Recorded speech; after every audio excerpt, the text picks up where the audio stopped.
Hello and welcome to Caching in the Northwest. This is the podcast from the birthplace of geocaching right here in the great Pacific Northwest. Now, it's Thursday at 9 p.m. Pacific. They call me Chris of the Northwest. And we're going to talk about geocaches and geocachers from here all around the globe. So while you're blasting Born to Be Wild from your minivan full of soccer kids, we'll be caching in the Northwest. Oh, you know that. Been there, done that. All right. Well, tonight on this here lovely little podcast, we're talking about challenge caching with our guest Jeff from Cache the Line. Welcome to Caching the Northwest, Jeff. Good to see you again. Hello. Good to be here. All right.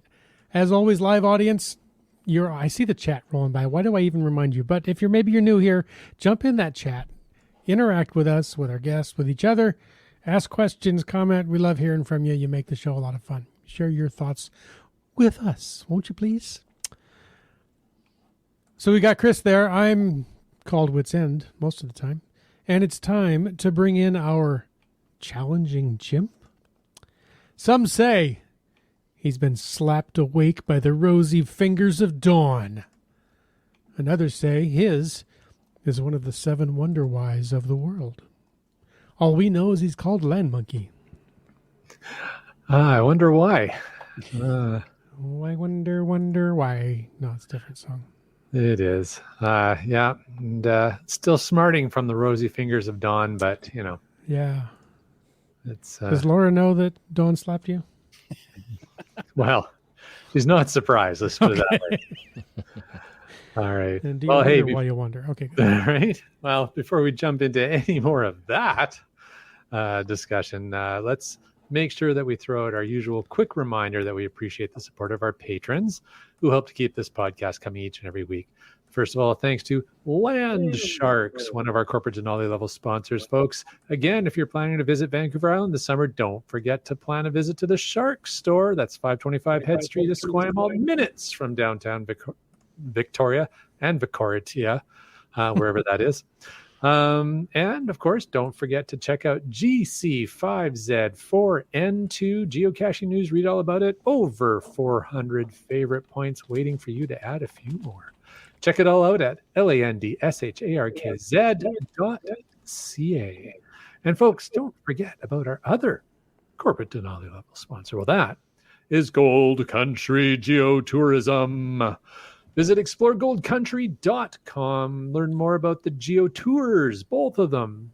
Learn more about the region. Don't forget to download the app and find it all either on the website or on the Facebook group, Explore Gold Country. Now, folks, if you want to know more about supporting this here podcast, we would encourage you to do as many have done before you, and possibly many will do after you, and who knows, we'll see. We like to encourage this kind of behavior, but go check out that Patreon link on the cachingandw.com website. Thank you so much. And folks, you are already talking so much in the chat, and some people apparently have multiple personalities already. I don't know what's going on. But nonetheless, if you want to get in on tonight's chat, and I know you do, use the hashtag challenge to bring up any topic for our any question for our guest tonight. Throw the good ones his way. We're going to try to stump our guest, and I don't think we can do it. But we need your help. Of course, you can use the hashtag FATAS to bring up anything in the after show, and use the dual hashtags podcast baking and podcast drinking to tell us what you're sipping and chewing on this evening. Could be crunching on if the baking went badly. We're making some assumptions about what's being baked. Yes. Ouch. Yes. Never thought of that one. Hey, folks, if, I see the comment here. If you want to call in and leave a comment in your own voice, you can call into 253-693-TFTC. Leave a comment, ask a question any time of the day or night.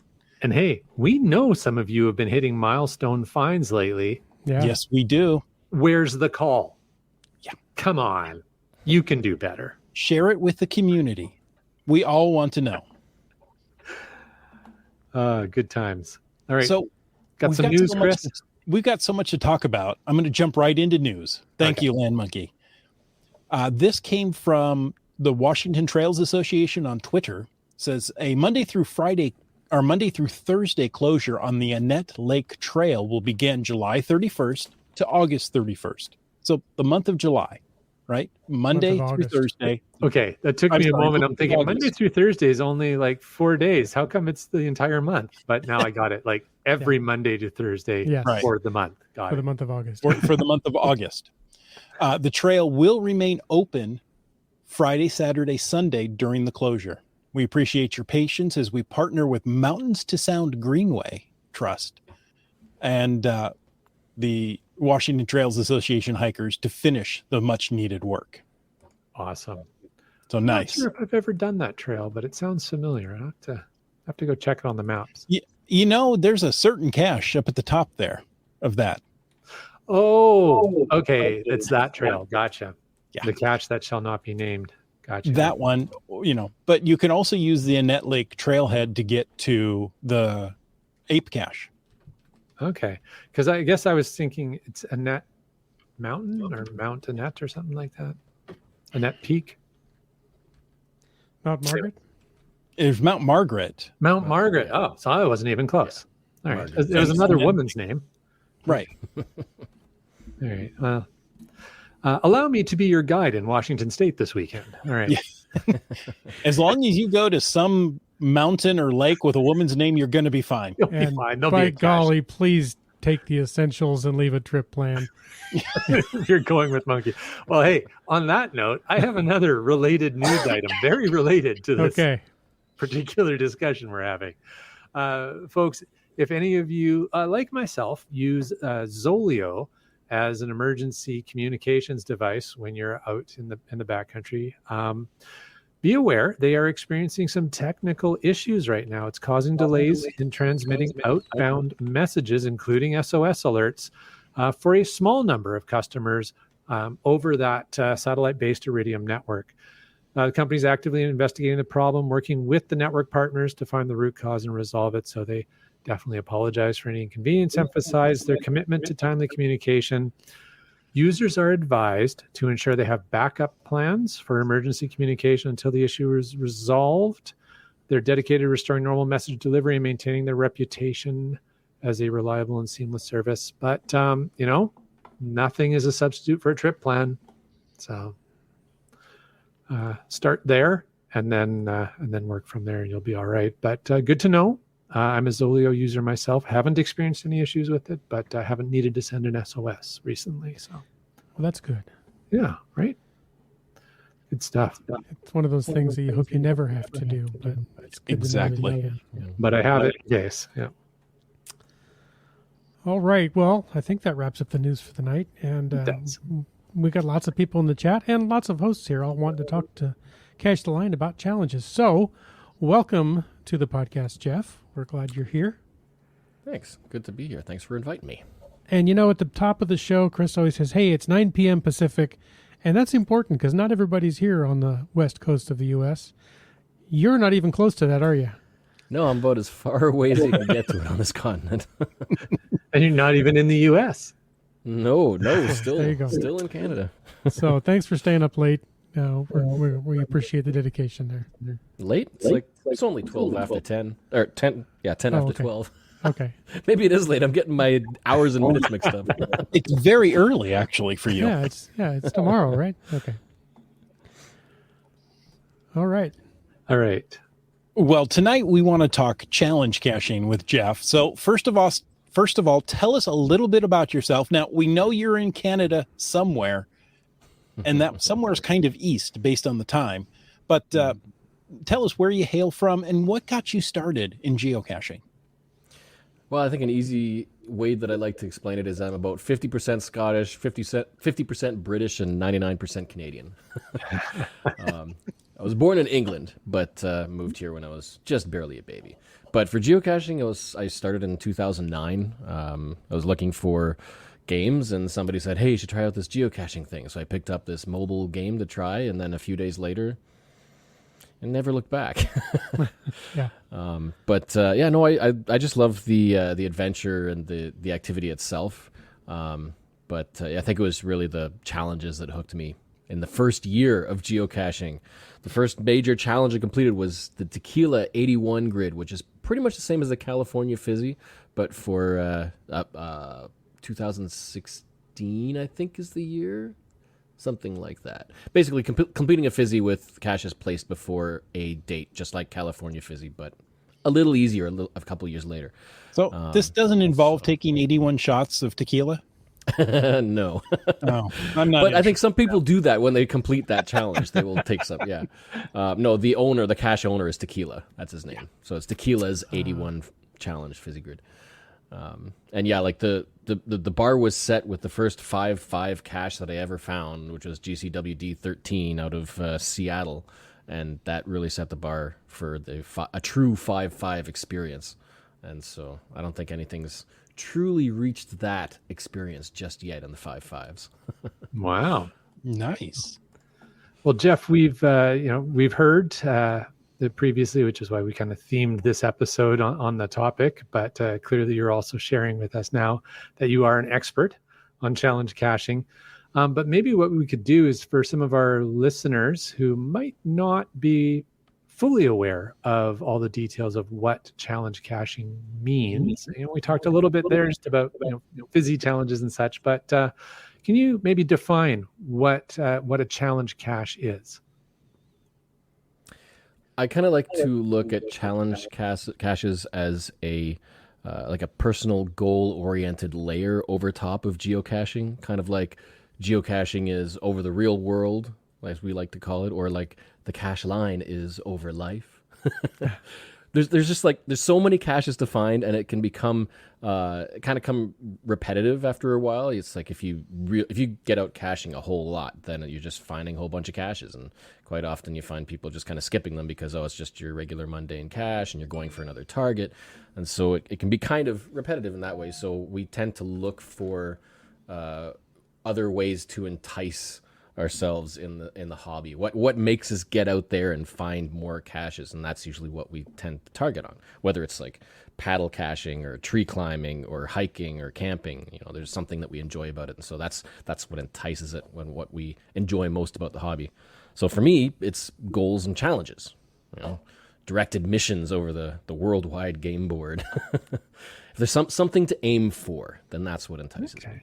So a challenge cache, just maybe for any of our listeners who might not be fully up to speed on that, the idea of a challenge cache is in order to log a particular cache, usually a mystery cache, I believe, and in order to log it, you have to qualify to log it by having achieved or met whatever the particular challenge it sets forward is, either filling your 81 DT grid or finding caches of certain ages. I guess back in the day, it could, before they had the moratorium on challenge caches, it could have been just about anything, like spell my last name with caches, right? Like there's all kinds of stuff. Yeah. And I think a lot of new people don't realize how how fun it is to look at your statistics or even know that they're there, because you're finding caches, but because every cache listing has things like difficulty and a terrain and attributes and location and countries placed and all this stuff, you can parse all of that into statistics. So you go to your statistics tab, and then you get all this information about your entire geocaching career. And so that's kind of what birthed this whole idea of challenge caching. A little additional requirement saying, in order to log this cache as found, your statistics have to show that you qualify doing some particular task. And so, it's just attractive to a lot of people, and it just took off. Awesome. That's great. There's so many different types of them out there. And, some of us more rather inept cachers can find any geocache 1-1 a challenge, but it's good to know that this is a specific thing, and there's so many different types of them. And of those types, do you have a favorite? And if you do, why is that one your favorite? It's hard to nail down a specific challenge. I personally, I just like creatively themed challenges. So whatever it might be, whether it's really hard or really simple, if it's creative and it's themed around something, then I like it. So a lot of those, unfortunately, are no longer allowed with the newly updated guidelines.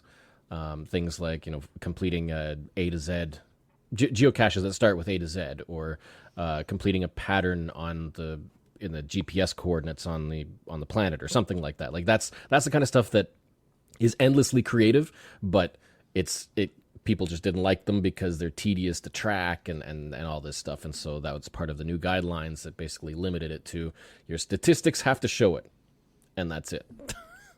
So no more bookkeeping work like that. But those were my favorite types of challenges.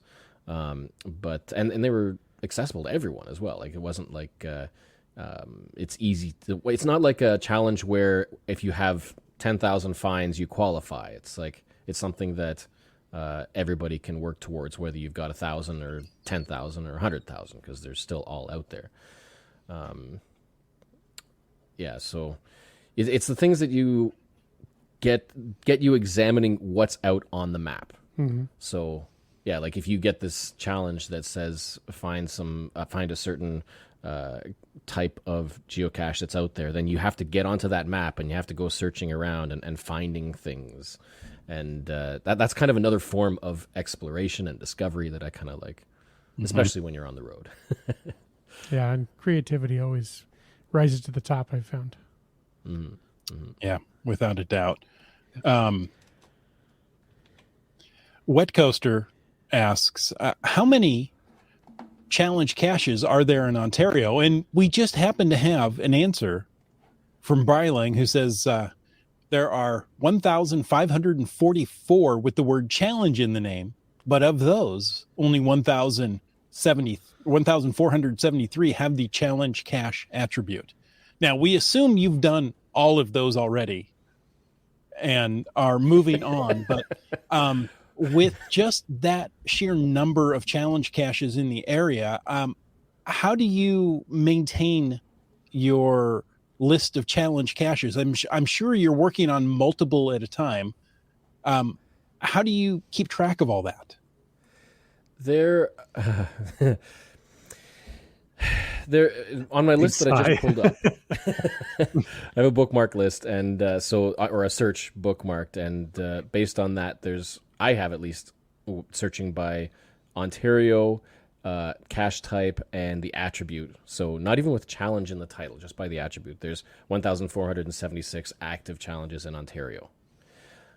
So I use that list to populate a couple of bookmark lists of all of the caches in Ontario, mainly because Ontario is my home province, and so it's a lot easier to just look at that and be like, oh yeah, I can just drive out and grab that or something like that. It's not a small province. No, the north, I'm tempted to put the north half in a different bookmark list. But yeah, pretty much any Ontario challenge, you'll see that bookmark list, either part 1 or part 2, because you can only have 1,000 per list. But that's the main list. I like to keep them there as a quick reference. That also keeps archived challenges as well, so it's like a perpetual back through time. But personally, I have a separate document, a separate list that is kind of my own formatting to list all of the challenge qualifications, like the types of challenges, and then the GCs that are related to that. And then it's just a matter of periodically I can go through that list and check my stats and say qualified, or update how close I am, and that's the entire list. And then if I go and find a challenge I don't qualify for, I can mark it off on that list. Or if I qualify for a challenge, then I know I can go out and find and log that cache. So it's just a quicker way of using lists than the bookmark list, which is somewhat limited on the website. Yeah. But that's the easy way I find, and I recommend that for people as well. Like, have a bookmark list for caches you've found but not qualified for, caches you've qualified for and not found. And if there's challenges that you think are pretty impossible, then drop them on there as well, just as a reminder. You're never going to get that. Like 1,000 days of consecutive days of cache. No, not anymore. Yeah, no kidding. That's interesting, though. Oh, sorry. Go ahead, Jim. I said, ain't nobody got time for that. Yeah. I really like the idea, the way you're doing that of separate lists. So, these are the ones that I'm working on that, are in progress. Here's the one. And then I guess once you've completed the requirements, you move that to the next list. Jeff, is that? Yeah. So if I have I have a list for near completion. So if I have a challenge that's on the near completion list, and then I go through that and I say, oh, I qualified for this one, but I haven't found it, then I'll add it to my qualified but not found list. And to make it easier when you're looking at the map, and I know a number of people who do this, I recommend editing the coordinates, the corrected coordinates for yourself on the listing. And then it appears on the map as an updated coordinate, and it's kind of like solving a puzzle. You know that that's where the cache is. When you pass by, you can sign in and log it found. Laura So does that's that. a visual indicator that you've qualified and you can log it. Yeah, that's handy.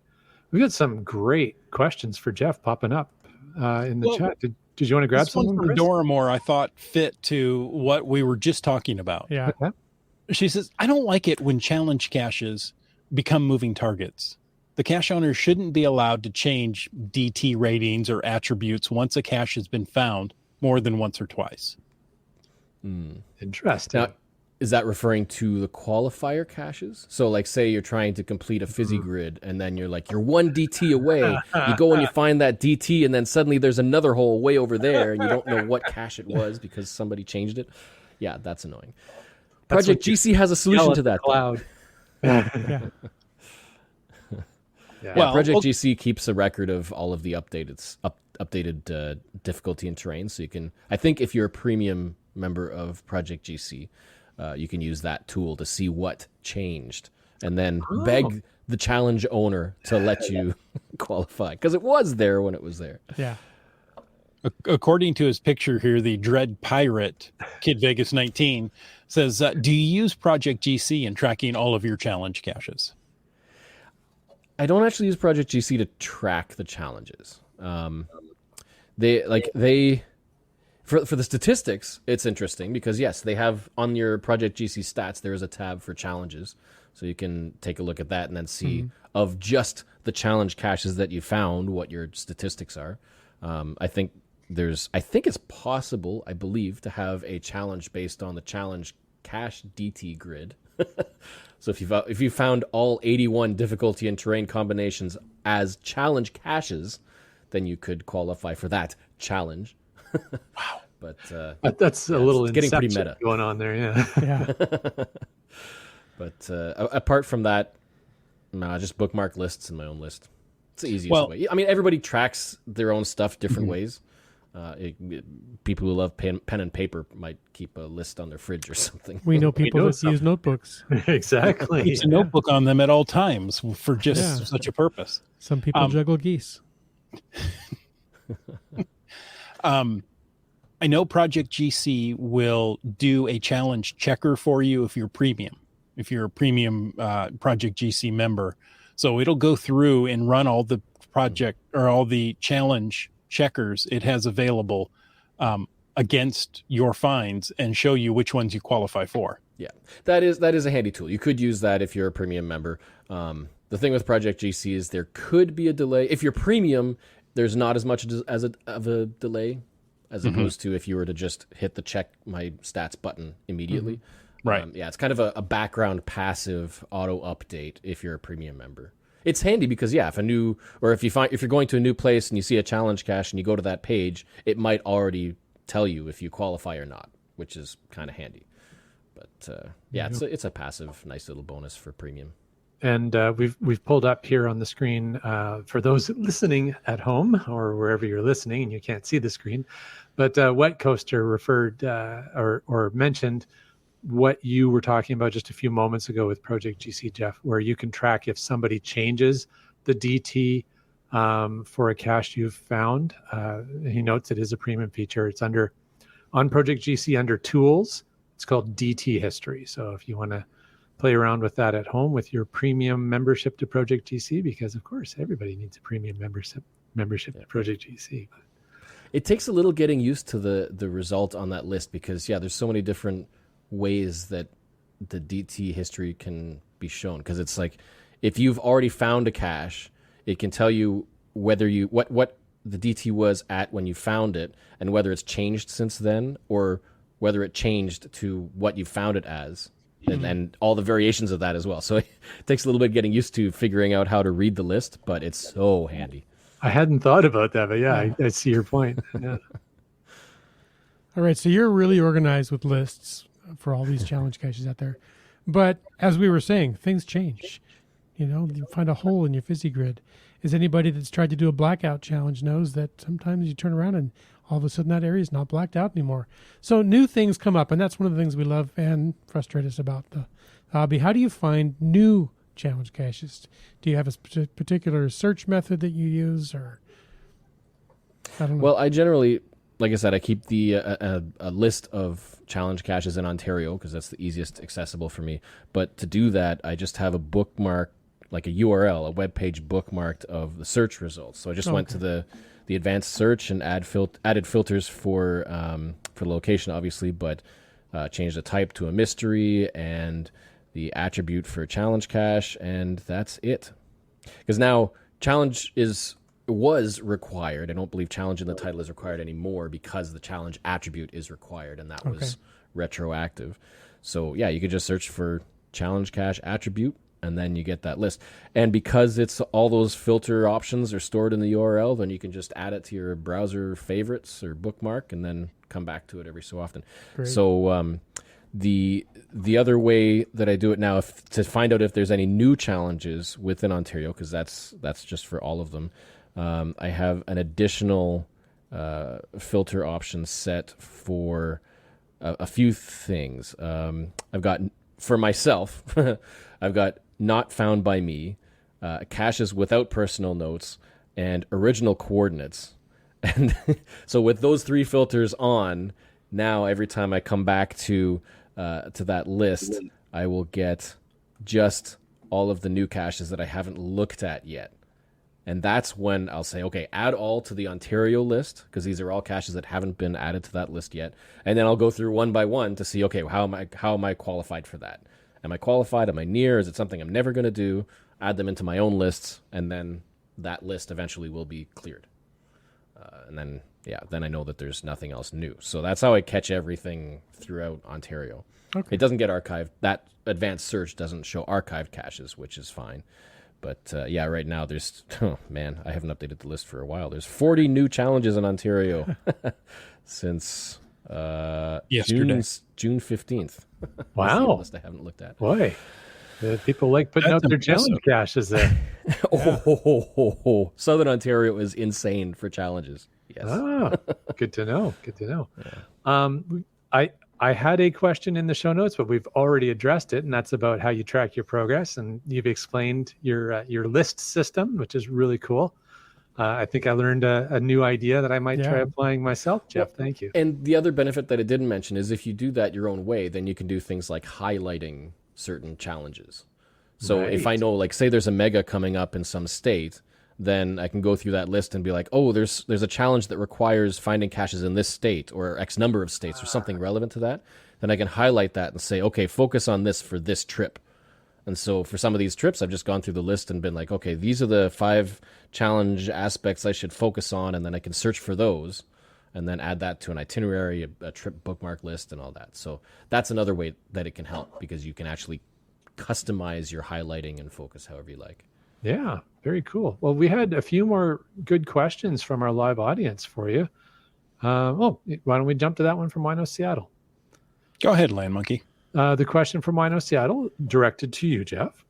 So you have to answer this. None of the rest of us can. How do you search for blackout challenge caches that are now traditionals due to HQ's rules, but may have previously been a mystery? I'm not sure I understand the question. So I think you might be the general you. So how would you search for blackout challenges that are traditional now, that may have been switched from mystery to traditional? Okay. If they don't have the challenge attribute, then they're really just traditional caches now. So like, some people have kind of adopted this idea of unchallenges. So traditional caches that list, if you want to, you can also try to qualify for this challenge, but it's not required in order to sign and find this cache. For additional fun and bragging rights. Yeah. Right. So that might be one of the things. So it's now just your traditional cache, but there could be, you could have left the challenge listed on there as an optional thing to do. And I think the best way to find that would to come across a bookmark list and hope it's in a bookmark list. Yeah. Because there wouldn't really be any other way to find those. There's no classification for it. Oh, good answer. Yes. What else do we have, Chris? And you did answer Wino's questions there. Just Carlo had. Oh, yeah. I was going to go with Swiftly Golden says challenge caches need their own icon. Yeah. Oh, I have opinions on this, but it's too, yeah.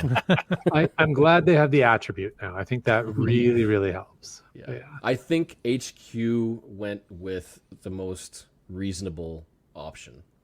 Because there are inherent issues with challenge caches and their own icons. There's inherent issues with everything, but I think having the attribute was probably the easiest and quickest and simplest change to make it accessible for everybody. Yeah, for sure. Chris, can you bring up the question for Jeff from Just Carlo? 918, that's the one. Yeah.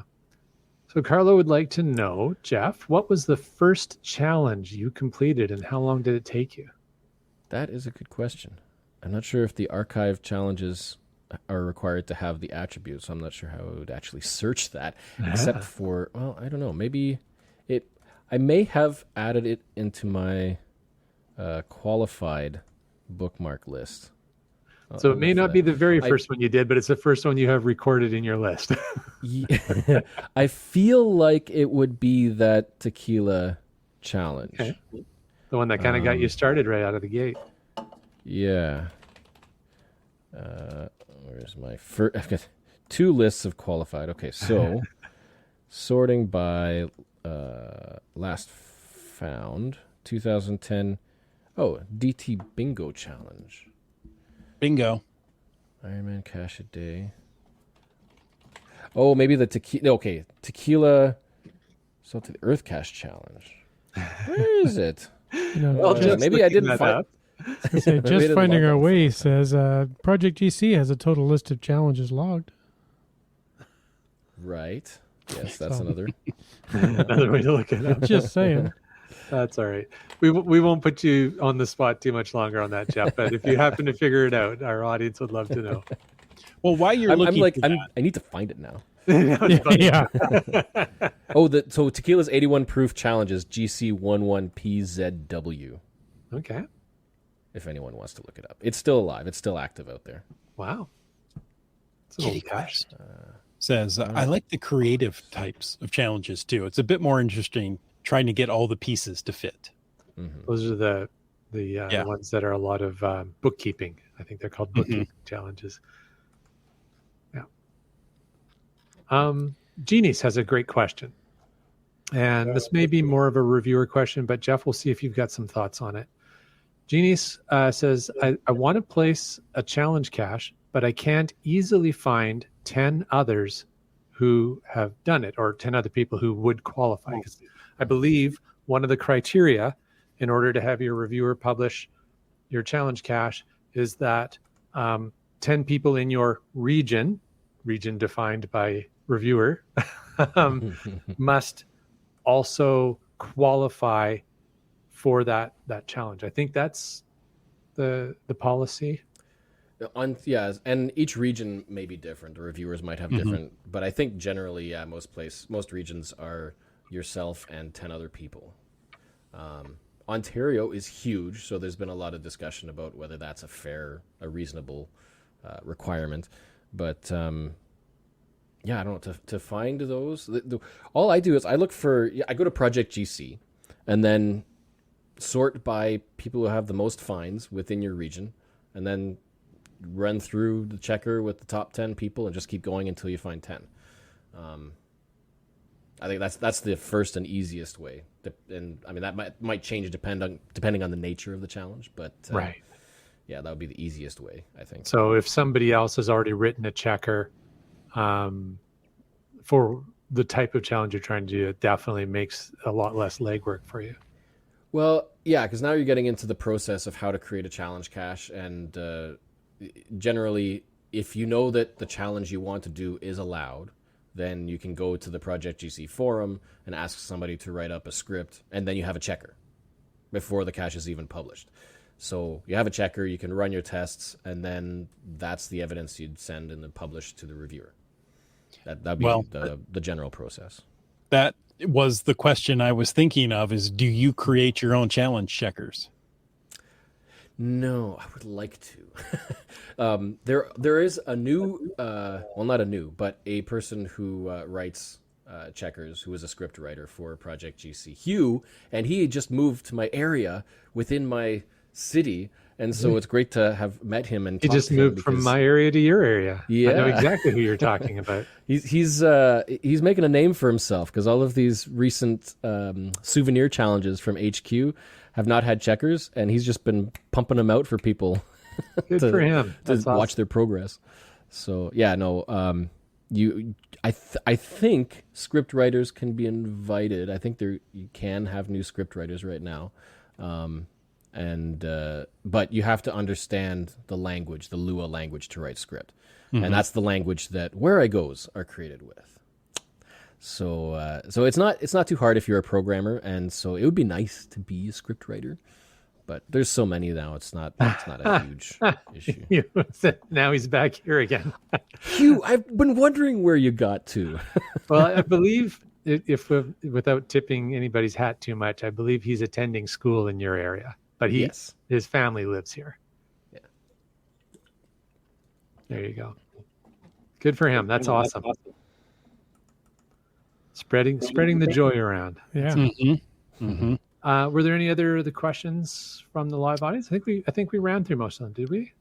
Yes. I mean, Brylang stated early on that, waiting for it to pop up for me, I completed the I Heart Lighthouses challenge.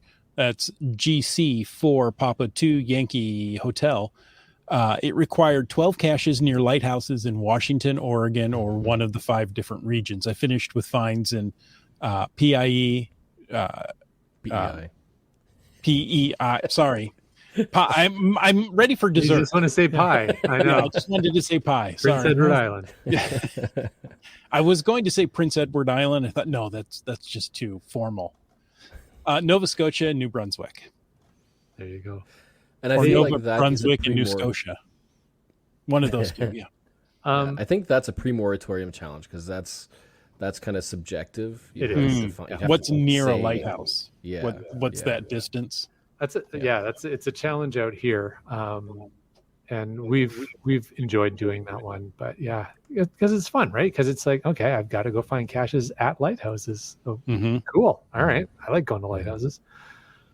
Jeff, I thought we were through all the questions, but there's been a couple more that popped up. Keats has a question. Again, not sure if you've got the answer to it, Jeff, and maybe this is, again, a per reviewer question, but Keats is wondering, is the region that you need the 10 people from, is that based on province or state or city, or what's the territory? Or is it reviewer area? Yeah, the reviewers area. And reviewers generally go by region, which would be province, state, or however other countries define the regions. It could be a whole country. Because there's no boundary for city. So yeah.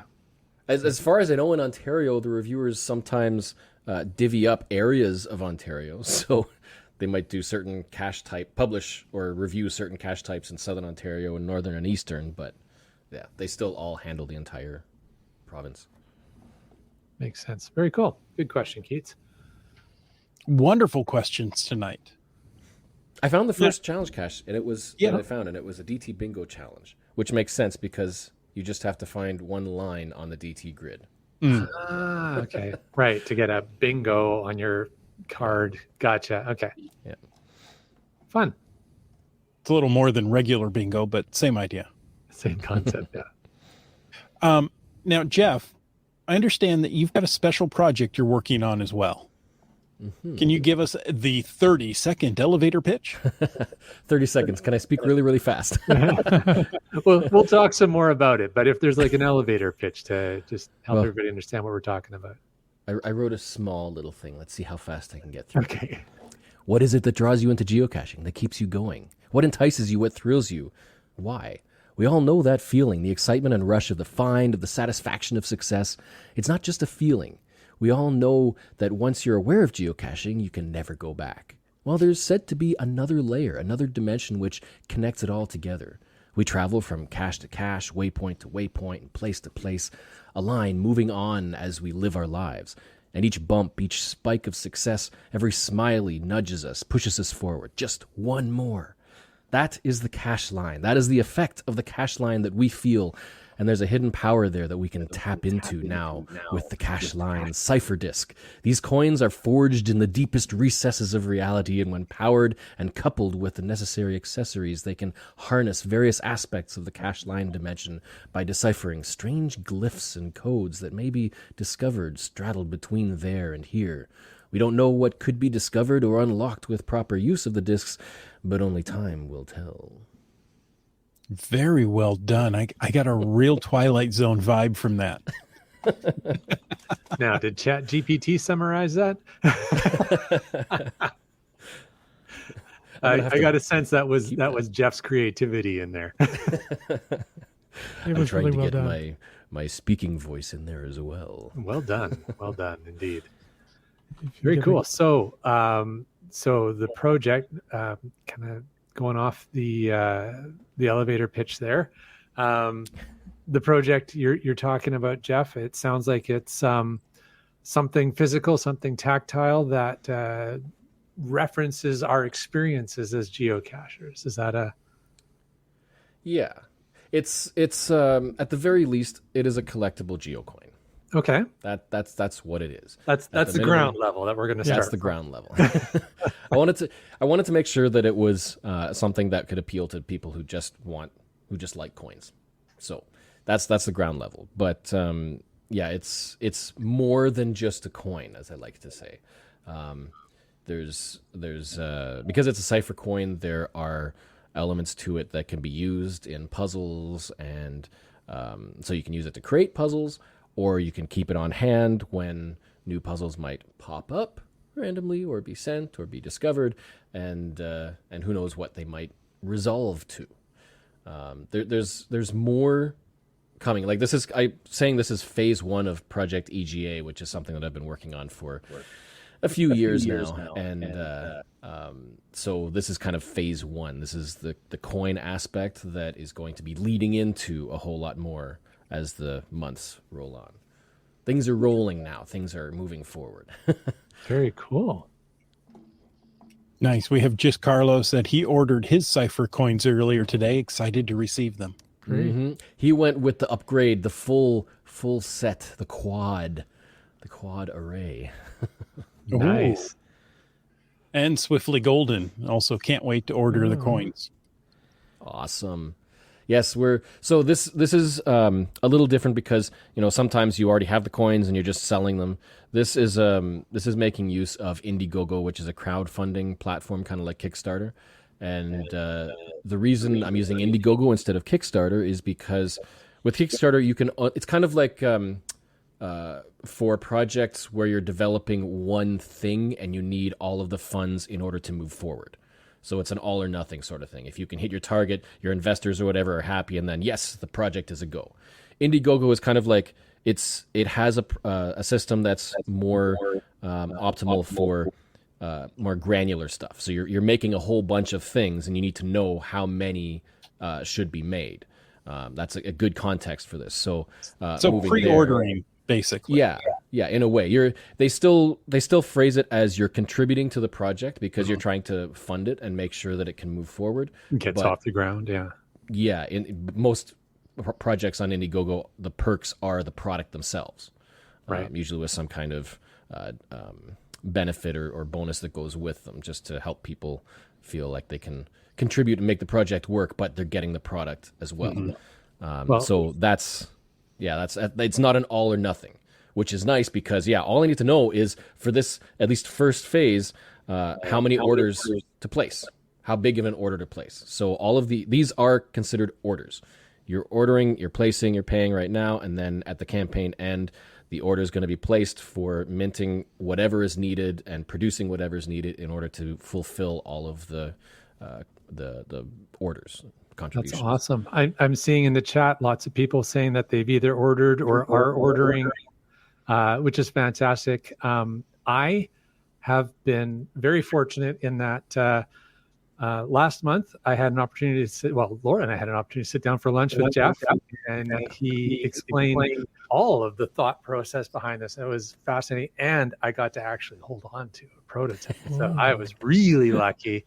I've actually held a prototype in my hand, which they are beautiful. Like, so you said, at the base, if it's like somebody just likes to collect nice quality coins and they're not even worried about the additional levels that the coins can bring to your gameplay, just as a coin, they're beautiful coins.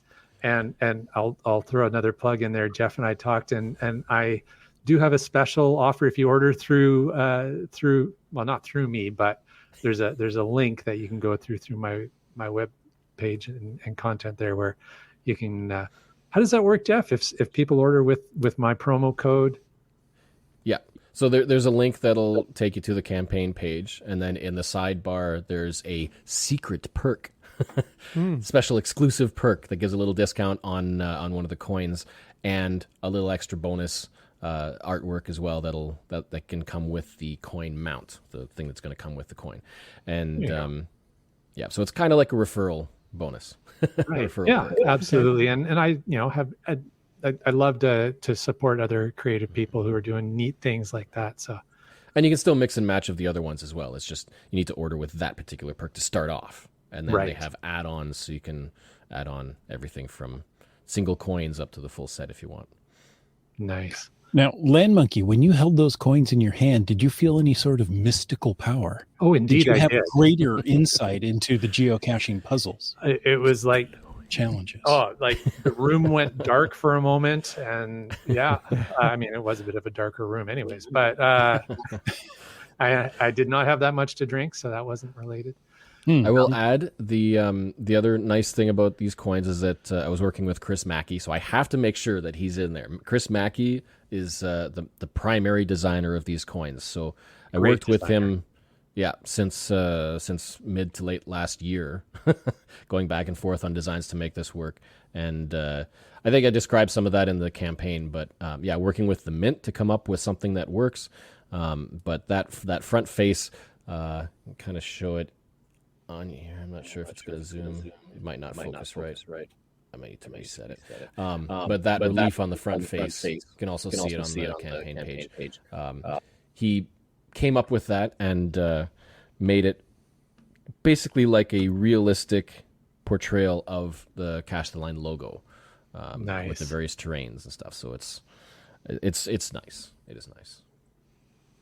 Well, and Swiftly Golden still talking about Chris Mackey says he did an amazing job on the Worldwide Cache Fest coin this year. And everything he does is fantastic. And it's neat because, artists have a style, and you can almost tell when you look at a Chris Mackey coin, you can see this is a Mackey coin. You know what's funny about that is Chris just made a post recently that I was reading through where he talked about his influences, his early influences. And it was the art for fantasy novels is what his early influence was and what got him into that. And then he's taken that style, and you can see that in that style influence in his work. It was kind of neat to read that and go, okay, I see the connection there. Yeah, and he really loves the style of the compass rose as well. Like a lot of his designs, you'll see the arrows, the pointers, the star shapes somehow incorporated into the artwork that he makes. Oh, it makes a lot of sense given the hobby, right? Exactly. Hey, Wits End, there's a Just Carlo comment here that I thought was good. Yeah, Just Carlo said the teaser videos were very interesting. He said, I thought they might be for a gift submission before the Indiegogo campaign was revealed. So it tells me that there's a little bit more, well, actually, a whole lot more than just a geocoin going on with this. What is somebody in for if they really go down this rabbit hole? The campaign page, I put all the teasers together into the one video. Seeing if I can get it full width. There we go. There we go. So yeah, folks, if you're listening to the audio on the screen right now, we're bringing up the Indiegogo page with the photos and videos of the coins. And one of these, yeah. So I won't play the whole thing, but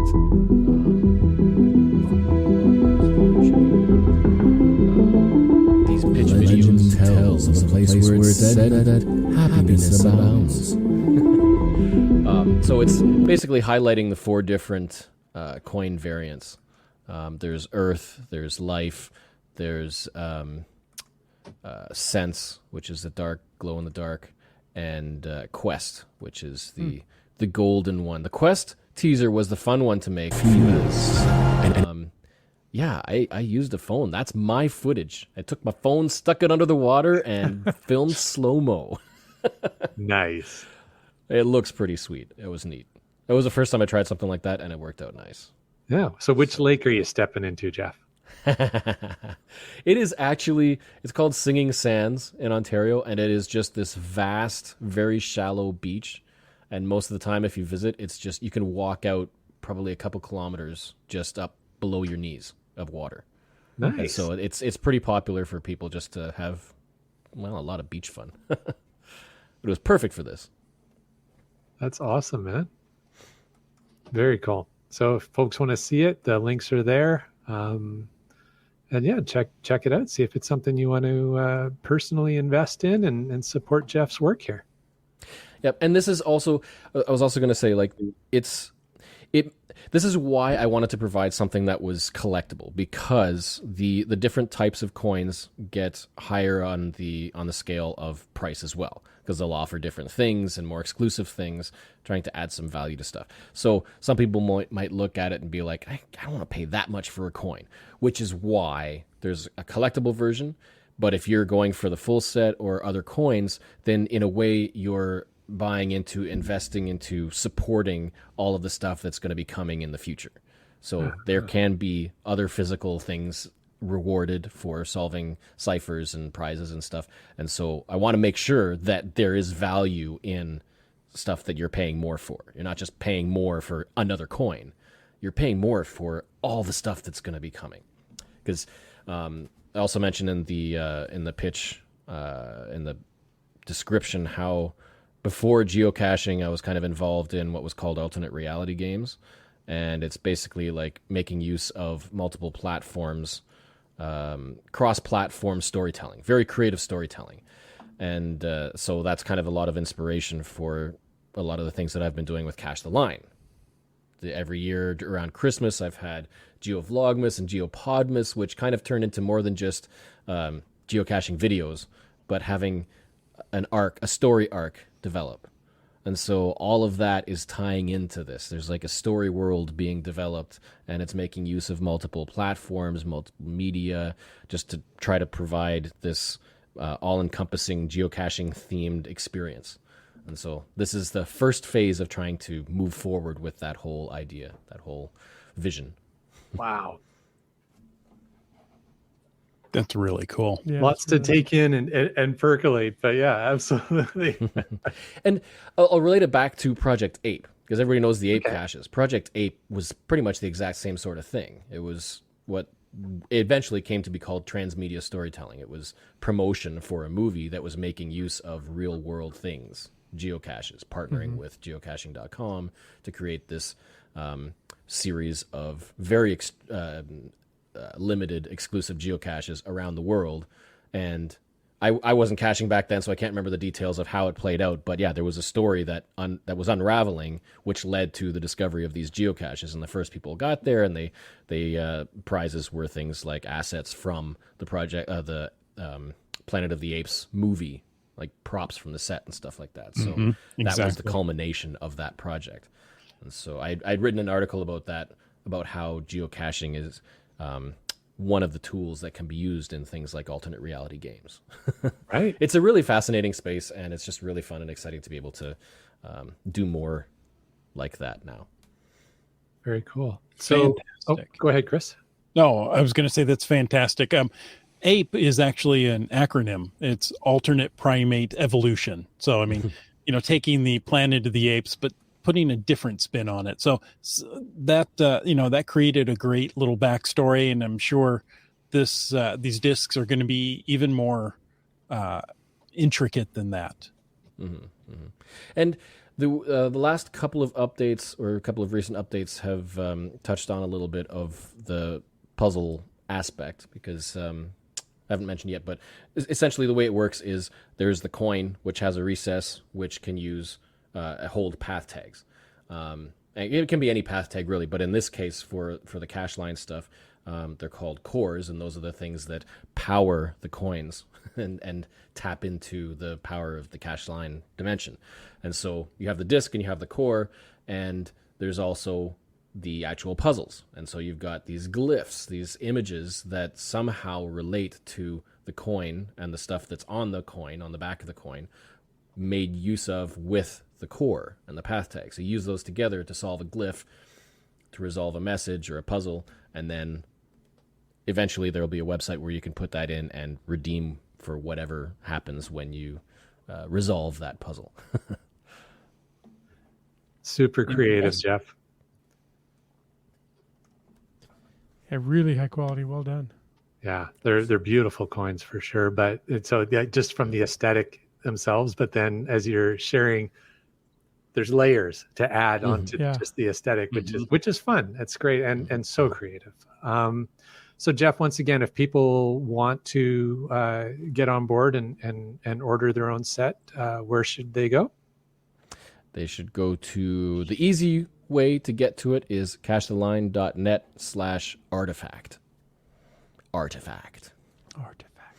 That'll go to the Indiegogo campaign. Perfect. Or Fantastic. if they want to make use of Land Monkey's little discount, you can visit. Haven't said the URL yet. Haven't used the code yet, right? No. I'll have to do that. So I will. I've got to get on top of that. I've posted it through my Facebook page, but I've got to get I got to get that up on the website. So I will. That's something I can do tonight after the podcast. Fantastic. Jeff, thank you so much for joining us tonight. I love the idea of these coins, and thank you for bringing up all these challenges to us, how you manage them, why you're excited about them. It's fantastic. So thank you for joining us. Thanks. It's great to share. And it's all about encouraging what geocaching has to offer, and the adventure, the fun, the themes, the educate, all of the aspects that we know and love about geocaching. I'm hoping to be able to somehow incorporate into what this can provide. So, well said. Very creative indeed. I covered Jeff right up. Look at that. He transforms. I can't even wave in the window above me. Yeah, sure. Jeff was on the podcast. Like Mike Wazowski. Exactly. Too funny.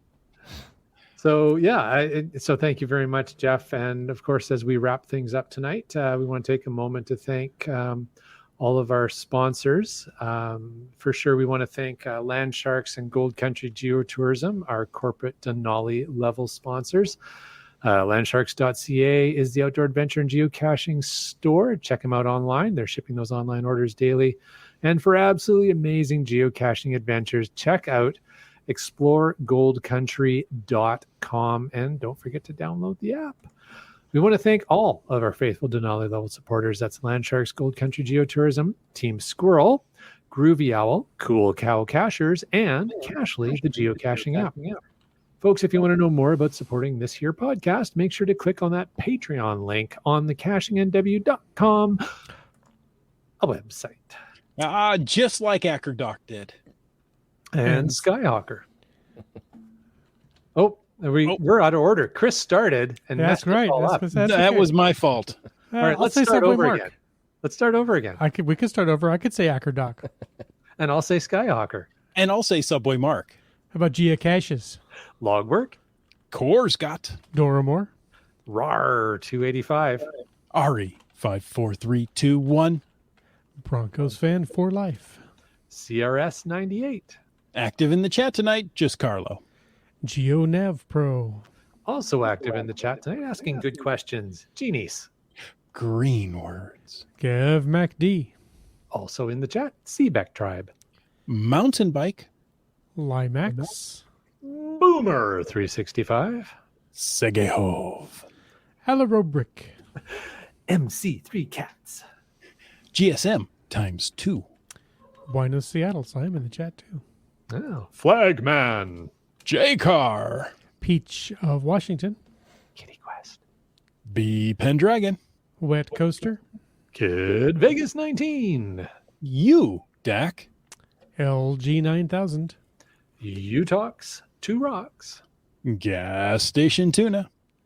MNerf. Just finding our way. And Teus. BC Rock Crawler. Trexer.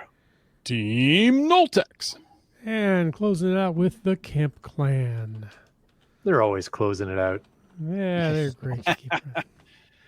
Oh, folks, thank you for taking the time to listen to this episode of Caching in the Northwest. Your support helps keep the quality shows coming. If you like the show, please click on the Patreon link on the cachingnw.com website. If you didn't like the show, let us know what you want us to talk about. In either case, please subscribe wherever you get your podcasts and leave us a review. Now, if you were in a restaurant, you would tip. If you were in a live audience, you would clap. But since you're on a podcast, leave us a free, fast, fabulous, fantastic 5-star review. You can also call into 253-693-TFTC and leave us a comment, ask a question, or order one of these coins any time of the day or night. Of course, you can email us at feedback@cachingnw.com.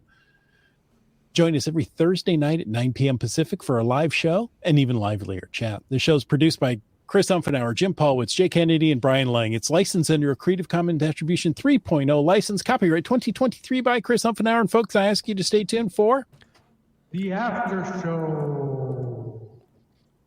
the after show. And we do have some after show items. There's a Do we? few. How exciting. First and foremost, Yes. Komakino says, it's the kid's birthday. Well, happy birthday, kid. Happy There- birthday, you. To you. Happy birthday to you. It's really hard to do when we're all on a little different delay. Yeah. Singing just doesn't work. I'm not even The going to try. metronome. And first of all, you don't want me to sing. I was just going to say, experience dictates the 3 hosts in the same room singing. Yeah, no, you don't No. need that. Well, here, I'll do a solo. This is my birthday song. Ready? 'Kay. This is your birthday song. It isn't very long. You're right. Good. There you Well done. Done. We should save that as a little recording and send it off. There you go. Brilliant. A ringtone once a year, every year. Ooh. Keats 94 is on his cross Canada adventure. If you don't follow him on Instagram or Facebook, you should, because he's got quite the adventure going on. He is heading back into Quebec tomorrow. Newfoundland and Labrador has been a beautiful province. He will need to come back. Whales, icebergs, and even a rainbow. Invited him when he was visiting Twillingate. Awesome. Well, keep up the adventures. Stay safe out there, Keats, and keep sharing. We're enjoying it. So there was a comma, right? It wasn't a whale iceberg. No, it was a whale iceberg. Okay. Oh, whale of an iceberg. Okay. No, it's like a whale frozen in an iceberg. It's Oh, pretty amazing. Yeah. a nice a whaleberg. Yeah. That's what happens to slow whales in Newfoundland. The whale song. Royal Bergbow with the rainbow, too. A double whale word bow. Double whale Bergbow. Wow. I'm All not even across gonna try. Beautiful. Keats is never coming back now. Oh, he says it's going to take me a while to recover from these black fly bites. My eyelid was nearly swollen shut this morning. Yeah, that's no fun. And I think Keats is flying out of Ottawa instead, so won't be able to pass by and say hi to you this time. Bummer. It was a whaleberg, he says. Whaleberg. Dora Moore's got How something about to share. Dora Moore? Yeah. Yeah. Go ahead, Chris. Oh, she got her 9,000th fine this week. Couldn't phone it in. No cell service in Alien Lake. Aline. Aline. Oh. But what's the extra E in there for? Yes. Okay. Oh, the silent E. Gotcha. 3 M's and a silent Q. It's Yeah. the alley say that- northeast. And there's a Oh, silent Alley L in Northeast. there as well. Yeah. Well, Oh, congratulations, Alley Doramore, on 9,000. Indeed. Fantastic. Big achievement. That's That's huge. awesome. You know, 10K you're in is a front big of the one. computer now. You could call it in and let us know the details, but I'm not putting any pressure on you. Okay, a little bit of pressure. Fantastic. A little bit, just a little bit. Good stuff. Yeah. Well, some great FATAS tonight. I don't see any more popping in there, so I think we're good. Komakino says thank you to Wits End. Happy to oblige.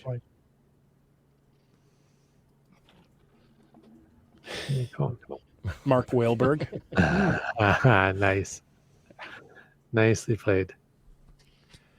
Fantastic. So, folks, thank you so much. And Jeff, thank you once again. Where can we go and get those fantastic coins and learn more about this intriguing story? Cacheline.net/artifact. Love That's it. right. Take you right Very there. cool. And I'll make sure in my on my website before I go to bed tonight, I'll have my promo code up there. But it is on my Facebook site, so if you go and look on my Facebook page, it's in there. Thank you so much for having me on. I appreciate it so much. Thanks Running for a staying up campaign like late. this is not easy. Yeah. Thanks for staying up late, Jeff. It's been fun. No problem. This is early. I don't think I've been to bed before 2 a.m. for the past couple of weeks. Oh, so we're not even challenging you. Oh, no. Let's go for another hour then.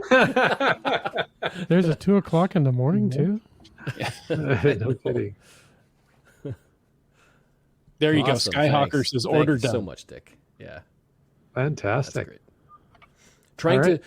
The goal right now, the stretch goal is 8,000. That's the next goal. And then there's going to be an upgrade to the mounts. And then there's another stretch goal to hit. And there's going to be more stuff coming in short order for that as well. Fantastic. Wow. Fantastic. Well, feel free to keep us updated. We'll pass that along if you just want to pop in and say, hey, I just want to let you know what we've done. So when you hit the 8,000 and then 10,000, and then you have to stretch it to 20,000 just because everybody wants one of these. That would be insane. I love it. Folks, and until next week, go out and get some coins and then get caching in the Northwest.